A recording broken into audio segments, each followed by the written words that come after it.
Good evening. I am Dr. Meng Wang, and I'm Assistant Professor of Chinese and Asian Studies from Department of Anthropology and World Languages. Tonight, I'm going to give a lecture entitled Celestial Omens, Eclipses in Eastern Astrological Traditions. So, we're going to have solar eclipse on next Monday, which is April the 8th. So here on the slide, you would see a horoscope that I cast for the upcoming solar eclipse of Erie. So the time is April the 8th in the afternoon, 3:16 p.m. Location is Erie. So this is a Western tropical chart horoscope. So if we look at this horoscope, we would see that it is divided into 12 houses, and each house has its own significations.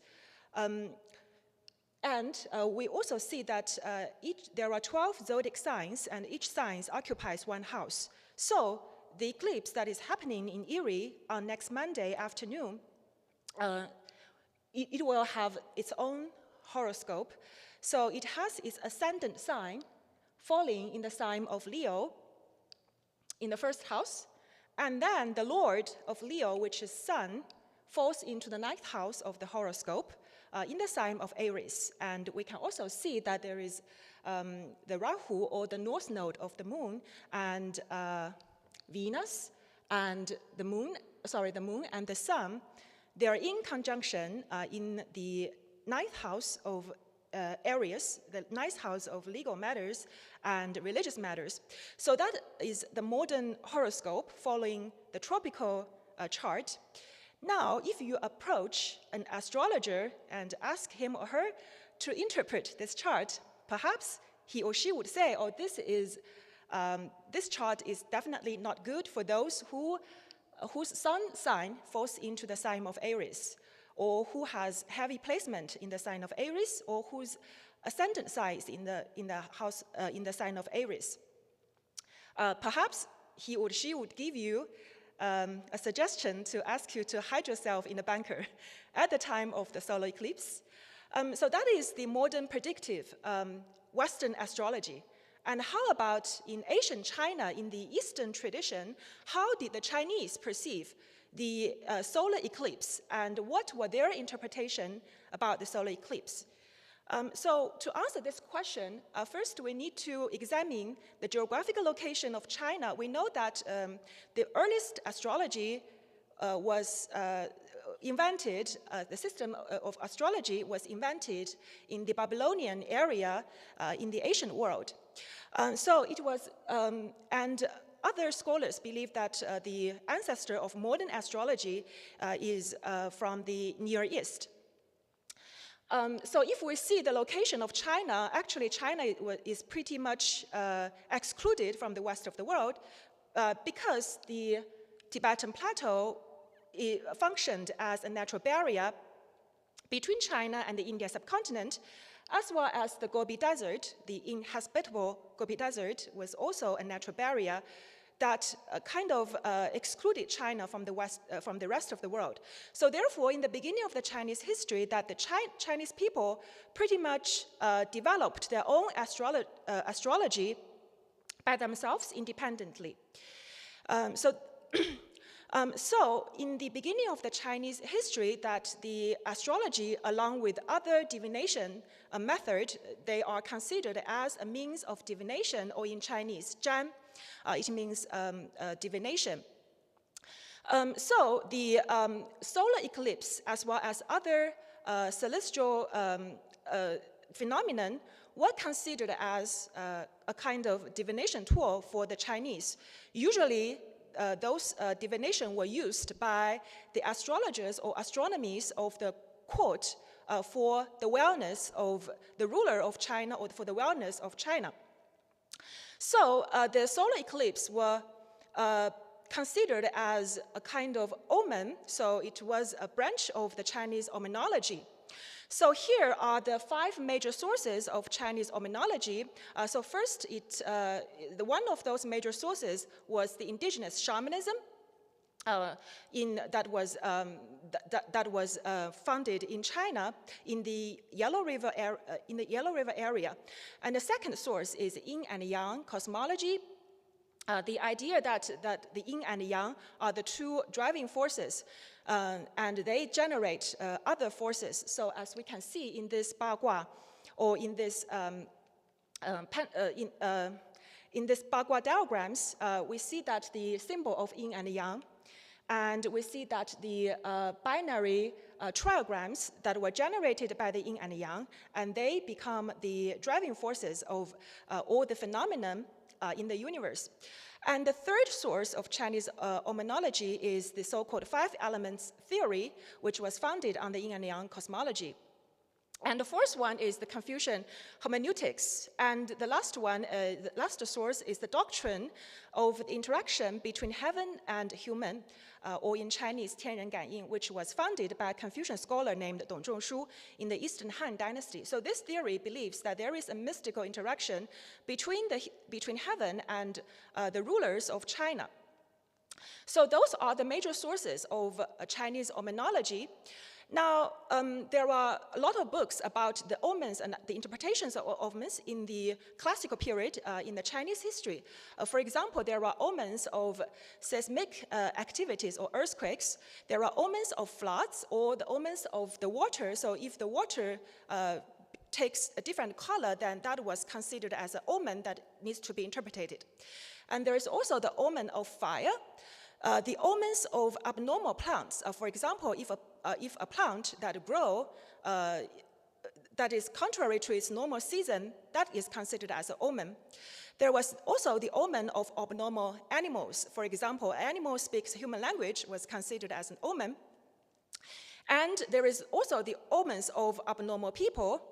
The omens of abnormal attire, for example, if there is a fashion trend of cross-dressing people, that was considered as an omen, or a trend that people started to wear unorthodox clothing or foreign clothing that was also considered as something very abnormal and was an ill omen. There was also the interpretations of the omen of spirits, the omens of eclipses. So therefore, at that time, that the Chinese treated the astrology as a kind of divination, as a kind of omens that needs to be interpreted for the betterment of the ruler of China. So therefore, the astronomers were employed by the royal court in the early China. So here with the Chinese, because China was the civilizations that had the invention of paper, so therefore the Chinese started to record the history at the early stage of Chinese history. This map shows the before the unification of China, which happened in the Qing dynasty around 200 years before the birth of Christ, that China was quite fragmented, and it consisted of a lot of minor kingdoms. And each of those kingdoms in China, they had their own record of astronomical activities, and they are very detailed. So on the right, you would see a photo of an astronomical observatory which was established in the Mongol Empire of China in 1276 by a Chinese astronomer, Guo Shoujing. So this was exclusively used by the royal families of China or by the court of China for the astronomers to serve the king or the ruler, because they believed that the astrology or astronomy was used to interpret the omens of celestial activities, so that they could use it for the betterment of the country. And at that time, that private astrologers or private astronomers were illegal in China. So you cannot do it yourself. At that time, only the royal families could do. As mentioned earlier, that the Chinese people pretty much developed their own system of astrology independently. Now, they associated each planetary, each planet with one of those 5 elements, as we can see. That is from the 5 elements theory, because the Chinese believe that the 5 elements are the conceptual scheme that produces all other kinds of phenomena in the cosmos. So they are water, wood, fire, earth, and metal. And they all came from the same source, which is yin and yang. And yin and yang was generated from the ultimate truth, or the Tao. So therefore, the Chinese associated each planet with one of those elements. For example, the sun. The sun, in Chinese language, it literally means the great yang. So it comes from the yang, in yin and yang theory. And the moon, in pre-modern Chinese, it was called great yin, or that comes from the yin and yang theory. And Venus was literally called the metal or gold star, because it has its association with the gold. And Jupiter was called the wood star. Mercury was called the water star. And Mars, the fire star. Saturn, the earth star. So they associated each planet with one of those elements, and yin and yang. Now let's do a comparative study or comparison between the Hellenistic astrology in the ancient Greek world. So sun was associated with the Greek deity Helios, and moon, Selene, Mars, Eris, Venus, Hesperus, Mercury, Hermes, Jupiter, Zeus, and Saturn, Cronus. So those kind of association between a planet and a deity, what actually they were discovered in the ancient Hellenistic world, but not China. So there were, as mentioned earlier, that the solar eclipse was considered as an ill omen and a celestial warning to the rulers of China. So ever since the beginning of the Chinese history, that there was the tradition of historiography, that the Chinese people actually kept a very detailed record of all the solar eclipses activities, and they are very accurate. So here I'm going to give you some excerpts from the traditional Confucian canons that has the record of the solar eclipses. So this one was come from the book of poetry. It was one of the 5 Confucian canon. It is a compilation of the pre-Qing dynasty Chinese poem. So in this poem, it was categorized as minor odes of the kingdom, or xiaoya in Chinese. It recorded the solar eclipse. It states here, 日有食之, which translated into English, the sun was eclipsed. And it was interpreted as a very ill omen. Why it was considered as an omen? Because sun, as mentioned earlier, in the Chinese 5 elements theory, it was associated with the yang energy. And if the sun became eclipsed, it means that the yin overcame the yang, which is not good, because we always try to achieve a balance between yin and yang. So when the sun, or when the great yang was overcome by the great yin, then it is an ill omen. It is an ill omen for the ordinary people. So it says, henceforth the lower people will be in a very deplorable case. And later, in the Chinese historical record called Zuo Zhuan, or the Zuo tradition, so this was also another canon of Confucianism, that there were political interpretations of the solar eclipse, because the yang also manifested itself as the ruler. As a matter of fact, the king, or the ruler, is the significance of yang in the ancient Chinese cosmos. So here it says in the year, in April, that a solar eclipse happened.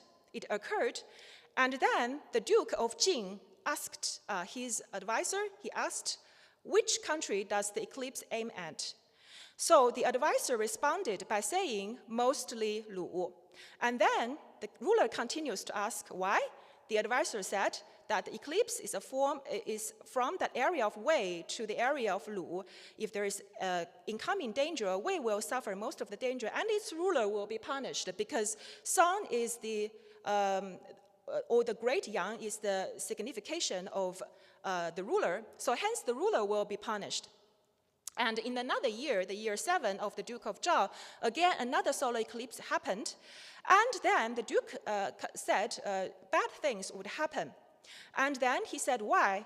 So this minister responded by saying it is the country's political operation. So if the ruler ruled the country badly, does not apply virtue, he would be punished by the suffering of the sun and the moon. Again, so here there is a relation of the sun manifested as the ruler. So if the ruler did not rule the country in a very virtuous way, then he would be punished. And that is a celestial omen that was sent by the sun.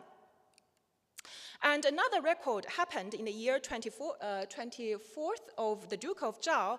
Again, the sun was eclipsed in the summer. And then the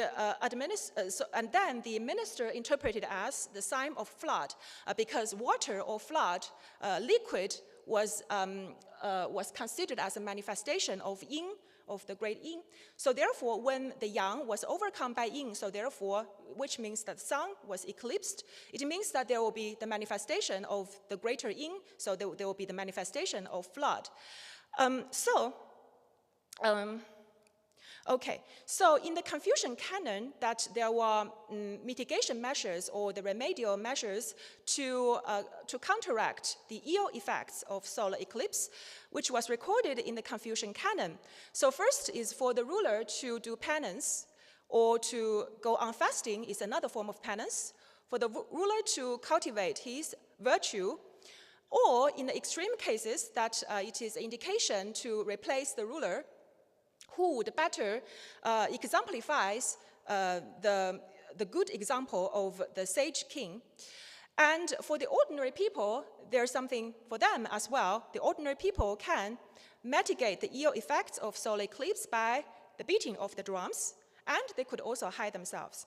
So this was ancient war mirror depicting the people beating the drums at the time of a solar eclipse. So, as we see that in the early history of China, the solar eclipse was considered as a celestial warning, especially to the ruler of the kingdom. So therefore, people never tried to manipulate the effects of solar eclipse by doing astro magic to manipulate the events, but they would consider this as an opportunity for them to cultivate their virtue. However, everything changed after the introduction of Buddhism. Now, Buddhism was introduced to China through the people of the Central Asia, the people of Iranian ethnicity, not exactly Iran people, but the people of Iranian ethnicity. At first, around the first century AD, that Buddhism was first introduced to China by the Iranian peoples. And later, in the Eastern Han Dynasty, that there were Indian emissaries who traveled across the Silk Road and arrived in the capital city of China, Chang'an city, and then they brought a lot of Buddhist scriptures in Sanskrit language, and then they were translated by the Buddhists from Central Asia to a Chinese language. So, as a matter of fact, that the Indian astrology was an indispensable component of Buddhism. So therefore, after the scriptures were translated from Sanskrit or from Pali to the Chinese language, there were actually a lot of influence that comes from India that actually influenced how the Chinese perceive the celestial activities and astrology. So, for example, in the Buddhist astrology, that there is the concept of 28 nakshatras, or the division of the lunar mansions. And this was first introduced to China by the Indians. And also later, this concept of lunar mansions was also introduced to the Islamic world. And it also was incorporated into the medieval Islamic astrology. And there is also in the Indian astrology, but ultimately its source was from the Hellenistic astrology. So there was the concept of the pseudo-planets of Rahu and Ketu. And Rahu refers to the north node of the moon, or in the, in the medieval astrology, in the Europe, they are often translated as the dragon's head. And whereas Ketu is, indicates the south node of the moon, as indicated in this illustration. And in the medieval astrology in Europe, they are often translated as the dragon's tail. So those two concepts were introduced from India to China. And then there was also the introduction of 7-day week. It was a system that was widely adopted in the Asian world, but not in China. And the Chinese people did not consider the 7-day week as very important. However, when the Chinese started to convert to Buddhism, they started to practice Buddhism, and then in the Buddhist scriptures, they often are asked to select an auspicious time according to the Indian calendar.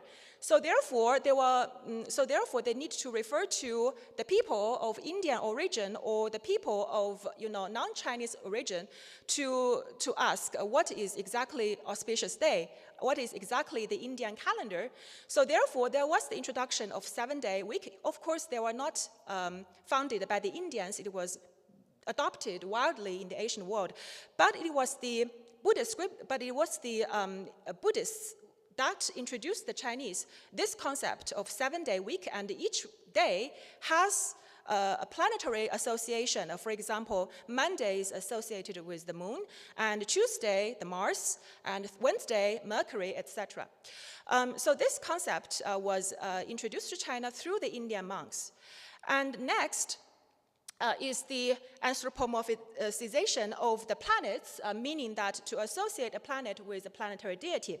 And it was also being practiced in the Indian astrology as well as Vedic astrology that, that by petitioning or worshipping the deities associated with planets, that people can somehow manipulate the dynasty. So here, this is a statue of the so-called Navagraha. Nava means 9, and Graha means planets. So those are the anthropomorphization of the 9 planets in the Indian world. As we can see that each planet is depicted as a deity.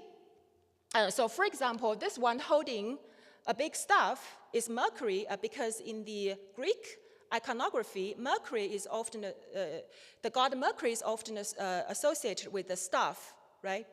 So therefore, this is the Indian version of Mercury, and we see that there is a deity that has a head without a body. So that is the deity of Rahu. And the other one here, this is a deity that is without a body. Is called, so he is Ketu, and in Indian mythology that Rahu and Ketu, they originated from a demon or Ashura in Indian mythology, who was decapitated by the god of the moon, whose name is Somo. So therefore, part of him became the demon called Rahu, and the other part of him became the demon of Ketu. So the ancient Indian people believe, and still it is being widely practiced in nowadays modern Vedic astrology, that by petitioning and venerating and worshipping the planetary deity, that people can somehow manipulate their fate.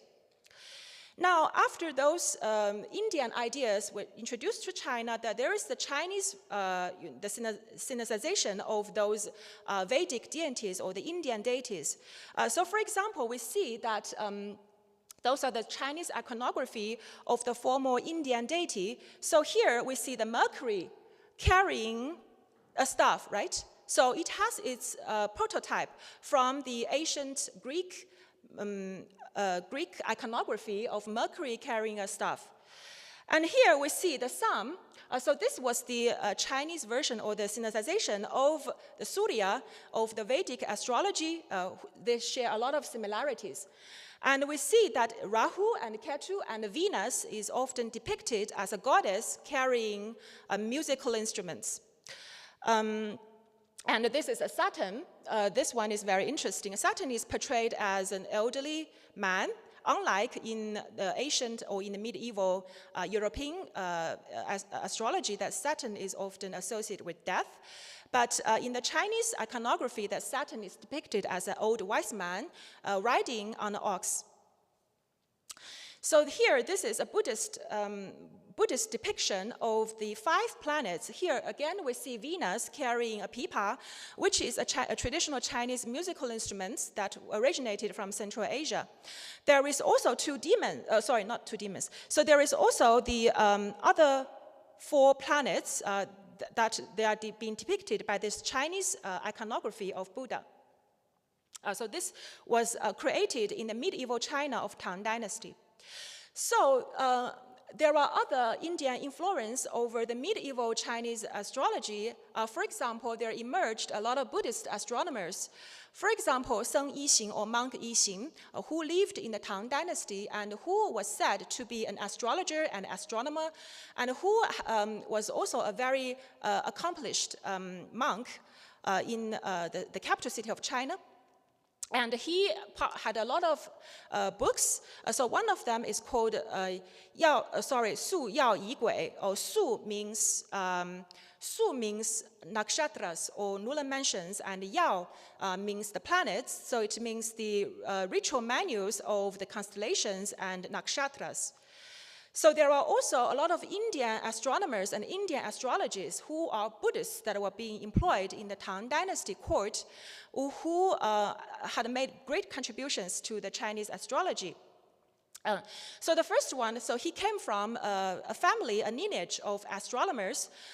So his ancestors already arrived in China, so he is the 2nd or 3rd generation of the Indian Chinese. So his Chinese name is Qutan Xida. And the name in Romanized Vedic language is Gautama Siddha. And he had a lot of books on the divination and astronomer books. So this one is Kaiyuan Zhanjing, or divination scriptures of Kaiyuan period of the Tang Dynasty. And he was employed by the royal family of China in the Tang Dynasty. And another Indian Chinese is Shang Wu Wei. That is his Chinese name, Romanized Chinese name, who lived in the early Tang Dynasty. And his name in Sanskrit is Sabhakara Simha. Simha means lion in Sanskrit.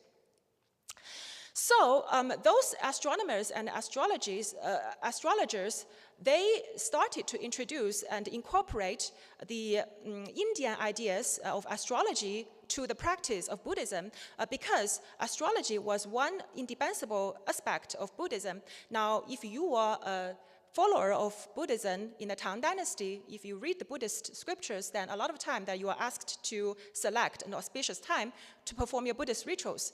So those selection of auspicious time, the determining of time, is the motivation of a lot of people at that time to study astrology.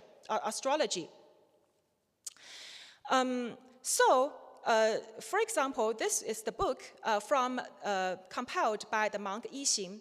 So his books were very practical, so he provided a very simple method for the followers of Buddhism of China how to utilize those Indian ideas to select good time, to determine good time. So this one, so those are some of those astro magic recorded in the Buddhist canons. So this one is ritual manual of the constellation and nakshatras. So here it says that there are 4 malefic planets, Mars, Saturn, Rahu, and Ketu, and those are malefic. And being at this time, when those bodies infringe upon certain nakshatras, should cultivate various meritorious karmas, make extensive offerings and show benevolence and compassion, or they rely on the 8-syllable mantra of Manjuri, so that is a mantra, or they rely on the Tajabraha Buddha, or they rely on the Panasabri Avalokiteshvara, or they rely on the single-syllable king, Buddha Usnisa. Establish great homa. Homa means the fire ritual altar for eliminating disasters. Carry out recitations and make offerings according to each respective method. All calamities will naturally dissipate.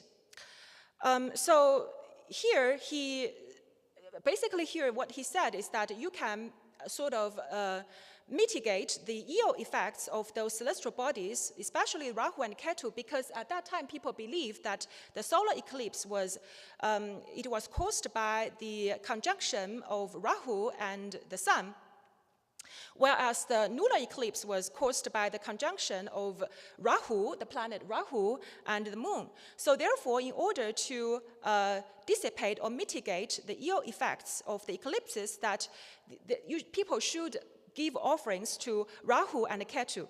So they also consider that the time of eclipses as a good time for intense purification, as well as ritual offerings. The ritual offering mentioned in this excerpt from the menu was called homa.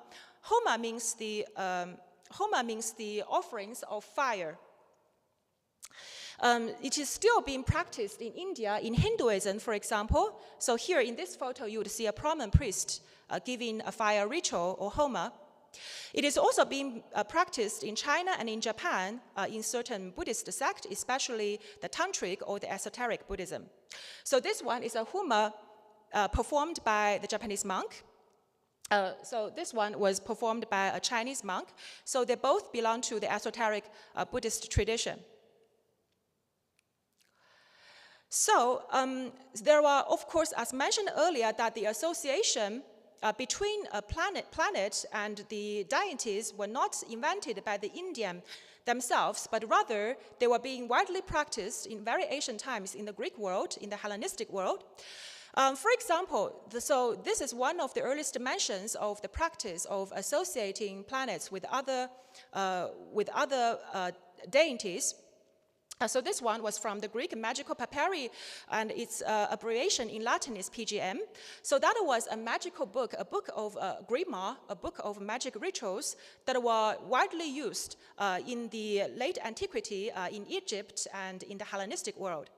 So here it states that it associates the sun, the gold, and the moon, silver, and the Cronus or Saturn, obsidian, and Aries or Mars, a yellow-green ox, and Venus, lapis lazuli, and Hermes, turquoise, etc. So there was the association between the planet with gemstones.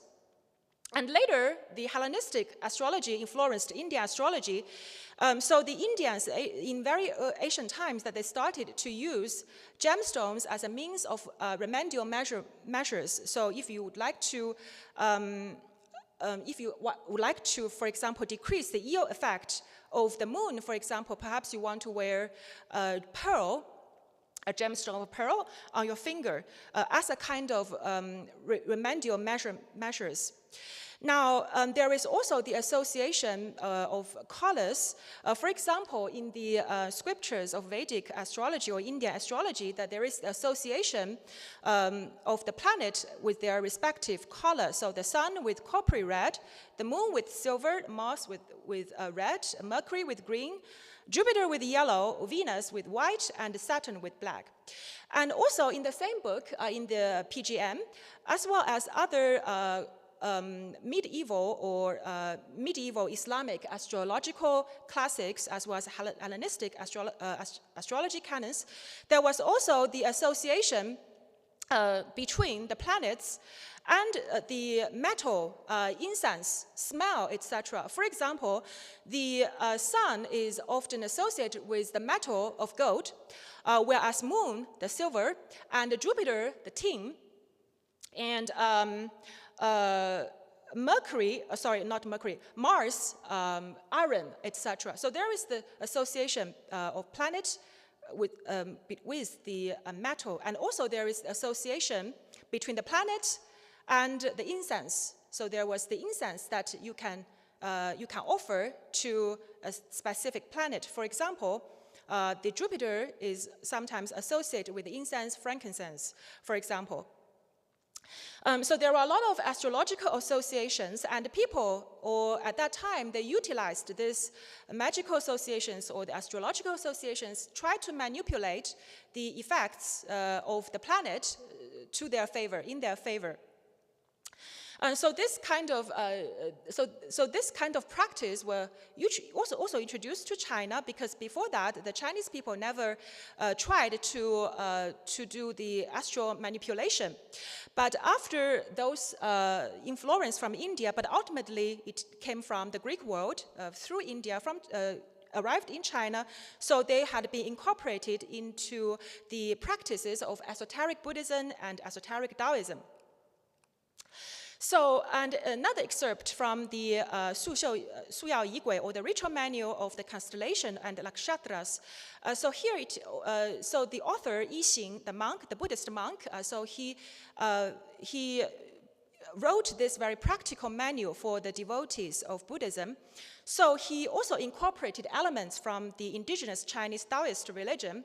For example, that the Taoism did not worship the 7 planets or the 9 planets as other part of the world did, but instead the Taoism worshipped the Big Dipper, and they considered that the Big Dipper was in control of the people's longevity and life. So therefore there was a very strong devotion to the Big Dipper in the practice of Taoism. So in this manual, the author incorporated the practice of indigenous Chinese Taoism along with the Buddhist practice. So here it says, first make offerings to the bodhisattvas, or bodhisattvas refers to the Buddhist deities, and devas, akshakapa, manjushri, samantapatra, life extension, Guanyin in Chinese, or Avalokitesvara, Swaha, and Indra, which is the Indian god of thunder, and Vaisharavana. Then invoked the Navagaha, or the 9 planets, the devas of the 28 nakshatras, the star associated with one's birth in the Big Dipper, as well as the magistrate of Mount Tai. Again, that was another deity that was being venerated, deity of the mountain, Tai, a sacred mountain in traditional Chinese cosmology. So he also incorporated this practice of worshipping the mount, the deity of the mount, Siming and Silu, or the gods overseeing life and fortune, to whom offerings are made, pray to eliminate disasters, extend life, and dissipate calamities. So those kind of practice are still being practiced nowadays in China. So here I have some photos of people give lamp offerings to the Big Dipper and other constellations, as we can see here. And the astrology was also practiced in the Mantrayana Buddhist sect, which is an esoteric Buddhist sect in China, in the medieval China, in the Tang Dynasty. So this one is Su Xidi Jieluo Jing, translated by the Indian monk Shan Wu Wei. So here it recorded the rituals that utilize the timing for the specific rituals. So in this sect of Buddhism, that in the sect of Mantrayana, that they utilized the time of solar eclipse or the lunar eclipse to do rituals. So here it says, during the solar eclipse, do upper, middle, and lower things related to attainment. On the 5th, 7th, 1st, or 13th of the month, or on the 3rd, one should carry out things related to attainment and all activities. If carrying out supreme attainments, one should select a time with a nakshatra and planet that is upper in quality. The method for middle and lower should be understood in this sort of manner, but among the nakshatras, Puisha refers to the 14th degree of the sign of Cancer. is foremost. In the case of wrathful attainment, rely upon the time suited for wrathful nakshatras and planets. So in this esoteric Buddhist practice that people used the solar eclipse and the lunar eclipse to determine the time for their rituals.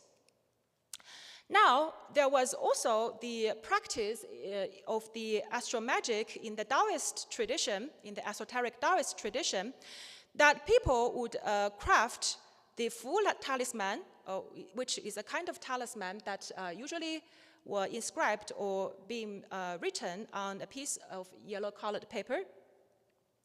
So that was a kind of talisman. The making of the talisman was widely practiced in the esoteric Buddhism. So this type of talisman was considered to have the effect of protection, of bringing blessings. So here we see there are 3 full talismans. One talisman is for Ketu, in Chinese, Jidu, and the other one in the middle was the talisman for Rahu, or in Chinese, Luohou. And then there is the talisman for the great yin, or the moon. Of course, depending on the different schools of the Taoist religion, that there are different styles of the talisman. So here we can see that they are quite stylized. And then we see that each of them has a bell-shaped outline, right? So that is the house of the talisman. And then within the house, usually in the top of the talisman, there would be the invocation of certain deities. Sometimes there are the invocation of, for example, the invocation of Buddha as the deities. So there is also the invocation of the Sanqing, or the 3 ultimate gods of Taoism. So here we see that within the house of each talisman, there was the invocation of Sanqing, or the 3 ultimate gods in the Taoist pantheon. And also there were glyphs within each house, or the symbols, or glyphs, or sigils, if you use the Western term. And then usually the practitioner or the Taoist should practice meditation, and then they would do some rituals to have that kind of divine authority before they proceed to make the sigil, or to make the talisman. And the 3rd component of the talisman was the seal. Usually the seal was hereditary. They were passed down from the masters of the specific school of Taoism. So those are the sigils, or the full talisman, that were believed to be able to counteract the ill effects of eclipses. Okay, so here we see that this is another full talisman. So we can see that it has a different shape in comparison to the previous one, because it probably belonged to another school. Here we see the dragon-like shape, right? Okay, so this was a full talisman for the protection during the solar eclipse in the Taoist tradition. So the dragons, perhaps it symbolizes Rahu and Ketu, the dragon or the serpent. So here it says that that after you finish making the talisman, you are supposed to burn it, or you are supposed to burn it at a certain hour for the blessings and protection. Here we see a photo of a modern Taoist practitioner burning a sigil. So the Taoist esoteric practice was also so they also focus a lot on making protection talisman to mitigate the effect of a lunar eclipse. So here in another Taoist canon, or the Chengxing Lintai Mi Yao Jing, or the scriptures of the sacred essentials of compass spiritual terrence, so this is actually a very interesting practice, a magic, to counteract the effects of solar eclipse.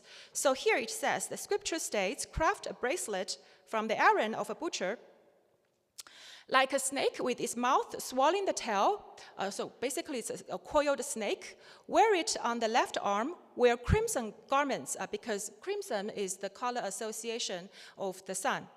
It is taboo to eat at night and travel to back places. It is highly auspicious to take 1 peck of soil from a high ridge and place it beneath one's bed, while separately taking 1 peck of yellow soil and boiling it before feeding it to a long-lived waterfowl. This is obviously not indigenous, Chinese practice because the coiled serpent was a kind of traditional decoration in the early Chinese history. But in the early Chinese history, that there was no practice of using this type of symbols for the purpose of magical practices. So this kind of serpent or this kind of snake was very similar to the magical practice in the Hellenistic world, as recorded in the Greek magical papyri. So here it says, in the phylactery, a bodyguard against demons, against phantasms, against every sickness and suffering, to be written on a leaf of gold or silver or tin or hieratic papyrus. When wore it, works mightily, for it is the name for the power of the great God and his seal. So this was a practice, this was a talisman that was being made and being practiced, being used in the Hellenistic world in the late antiquity. But somehow so those kind of practice were introduced to China through the Indians, through the Iranians, and they had been adopted into the Chinese esoteric practice. Okay, so here are my references. Any questions?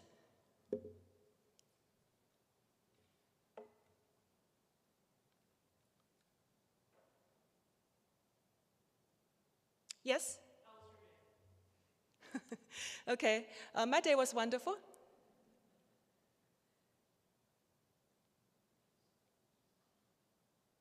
Yes?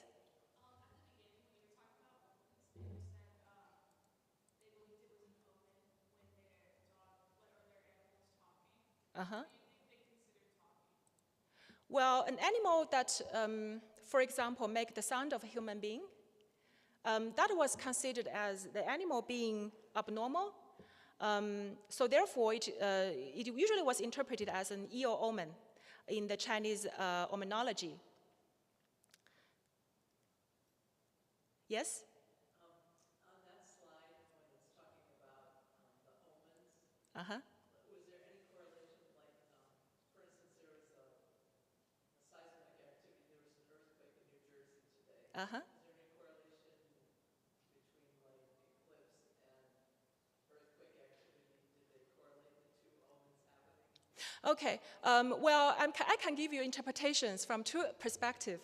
So if you interpreting this, your question from the perspective of medieval astrology, yes, there is a relation between the earthquake activities and the eclipse, solar eclipse, because in the medieval astrology, especially in the medieval Islamic astrology or Hellenistic astrology, that the solar eclipse actually would affect even before it actually happens. So it would affect the period before it happens, and it will also affect the period that after it happens. So the solar eclipse has a long-term effect on people or on an area, depending on which area that you are from. For example, in the ancient Hellenistic astrology, one of the most ancient astrological classics, it actually assigned each zodiac sign with the different geographical locations. For example, the sign of Aries, if the sun is in the sign of Aries, then the Aries, it is associated with Egypt, Syria, and the certain part of Africa. I need to refer to the original text, but there is the geographical associations. Say if the eclipse happens in the sign of Aries, for example, that it could affect nowadays Palestine. Okay, so it would affect the areas that surrounding the Palestine, Syria, Jordan, Lebanon, etc. So because that was the geographic associations with the sign of Aries in the Hellenistic astrology. And even in modern astrology, that the astrologers also believe that there is a relation between the earthquake and the solar eclipse, especially when it happens. We can see that there are several planets, right, that they are in the constellation, that they are in conjunction with each other in the sign of Aries. And also the Aries, you know, the Aries represents the ruler. It also rules the sun, right? The sun is in the sign of Leo, and the Leo, the significator of Leo, falls in the sign of Aries, and Aries is, and it is exalted, is in its exaltation. So, you know, traditionally, the classical astrology would interpret this as the, in the original scripture, it is stated that this was actually indicates the imprisonment of a ruler. Or the beheading of a ruler, but nowadays, you know, we no longer practice beheading. Perhaps it could be, if we modernize this interpretation, it could be the, you know, the political scandal of a ruler or the political scandal of the president, etc. So that is the interpretation, depending on which zodiac sign it falls, according to the medieval astrology.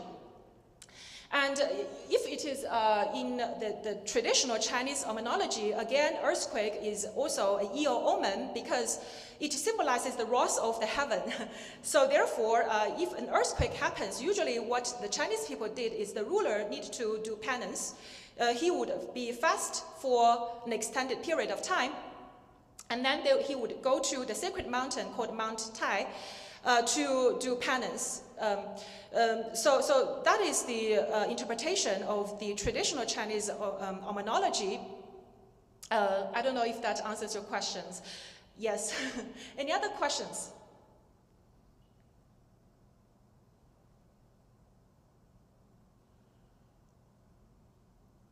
Because I have no other speaker after me, so we can be pretty much flexible with our time. Yes?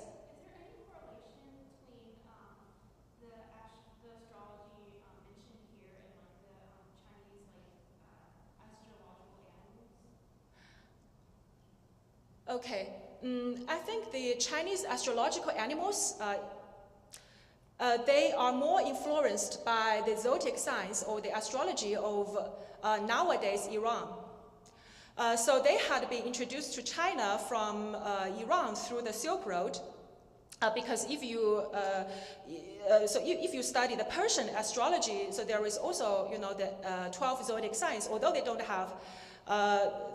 have, for example, dragon, because dragon is a Chinese legendary animal. But in the Persian astrology, they have the whale, so which is equivalent, Persian equivalent for the Chinese dragon. So it is usually, you know, a lot of scholars believe that the Chinese zodiac signs, they are not, you know, really indigenous Chinese zodiac horoscope, but they had the influence from the Indians as well as the Iranians in the ancient world in the medieval times. So the only thing that was indigenous in the Chinese astrology was the 5 elements, the association of the 5 elements.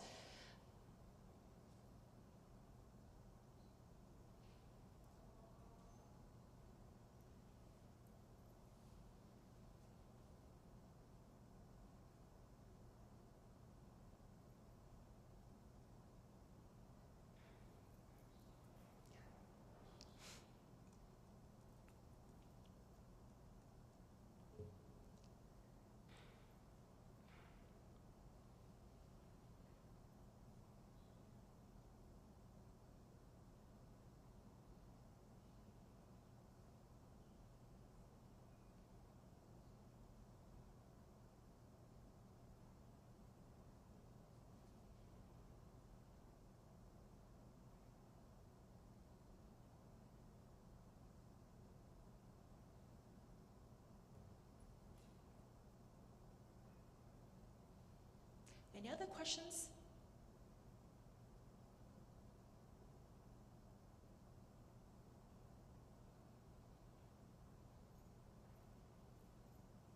Yes, Ethan? Okay.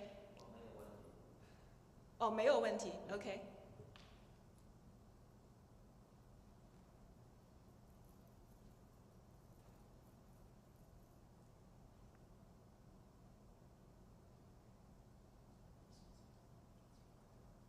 Okay, so if no other questions, then I will conclude my lecture on the Chinese astrology. Thank you.